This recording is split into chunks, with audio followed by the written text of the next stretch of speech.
Well, for more on this story, I'm now joined by SABC reporter Hitekani Magweze. He has been covering the story. Very good evening to Hitekani.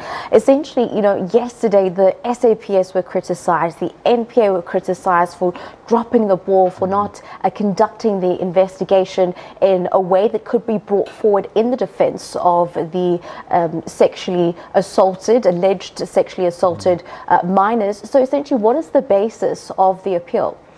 Well, the NPA wants to appeal on the basis that the verdict was unreasonable in the words stated on the statement and could not be validated by substantial evidence. In essence, saying that the evidence that they brought before the court, with the evidence that they brought before the court should have come to a different conclusion, saying that it was enough evidence for them to get a guilty verdict. We know for a fact that the acting judge yesterday heavily criticized the evidence, saying that it lacked credibility and was materially inconsistent.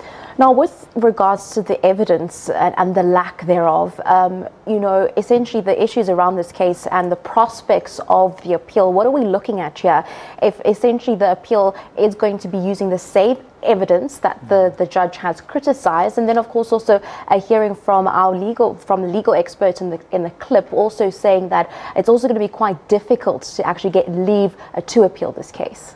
I mean, we spoke to a couple of legal experts, criminal law experts really, and they all kind of painted a picture of a very difficult case that the NPA has. I mean, the acting judge yesterday, faulted on all the counts.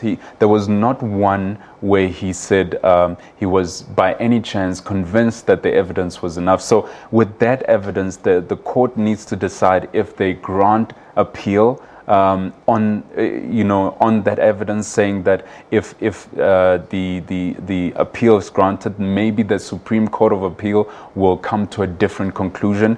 It's unlikely, according to the people who've spoken to, those experts who've spoken to, and it's going to be difficult, really. Yeah. What has the reaction been from some of the parents that you've spoken to?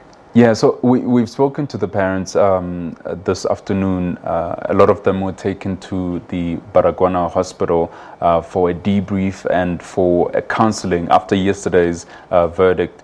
We spoke to them yesterday. They were quite distraught, so it was clear that they needed some kind of counseling. So from the news that the NPA is going to appeal, they are cautiously optimistic. I believe they've been told that there are prospects of no success in the appeal. So it seems they're cautiously optimistic. Some kind of hope has been enlightened in them.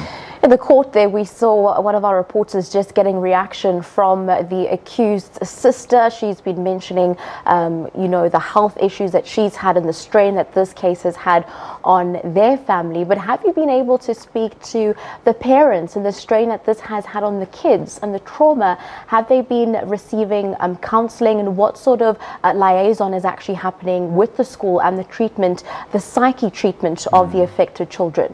Well, we understand from the parents that the kids have been affected badly, obviously, from the trauma.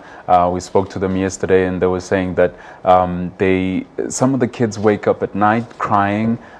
Some have been unable to go to school, but we understand that the department has been offering them counseling and has been taking them through one-on-one counseling sessions. We're not sure how far that has gone to at the moment, but we do know that they were offered that.